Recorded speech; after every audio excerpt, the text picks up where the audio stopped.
সূরা বাকারা। বিসমিল্লাহির রহমানির রহিম। রহমান রহিম আল্লাহ তাআলার নামে।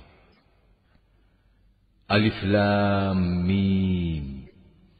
এই সেই মহাগ্রন্থ আল কোরআন, তাতে কোনো সন্দেহ নেই যারা আল্লাহ তাআলাকে ভয় করে। এই কিতাব কেবল তাদের জন্যই পথ প্রদর্শক, যারা না দেখে আল্লাহ তাআলাকে বিশ্বাস করে, যারা নামাজ প্রতিষ্ঠা করে। তাদের আমি যা কিছু দান করেছি তারা তা থেকে আমার নির্দেশিত পথে ব্যয় করে। যারা তোমার উপর যা কিছু নাজিল করা হয়েছে তার উপর ঈমান আনে তোমার আগে নবীদের উপর যা কিছু নাজিল করা হয়েছে তার উপর। সর্বোপরি তারা পরকালের উপরও দৃঢ় বিশ্বাস রাখে।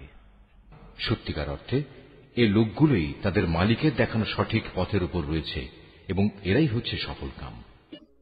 যারা এ বিষয়গুলো অস্বীকার করে তাদের তুমি পরকালের কথা বলে সাবধান করো আর না করো, কার্যত উভয়টাই তাদের জন্য সমান কথা। এরা কখনো ঈমান আনবে না। ক্রমাগত কুফরি করার কারণে আল্লাহ তাআলা তাদের মন, মগজ ও শ্রবণ শক্তির উপর মোহর মেরে দিয়েছেন। এদের দৃষ্টিশক্তির উপরও এক ধরনের আবরণ পড়ে আছে। যারা এ ধরনের লোক তাদের জন্য পরকালের কষ্টদায়ক শাস্তি রয়েছে। মানুষদের মাঝে কিছু লোক এমনও আছে যারা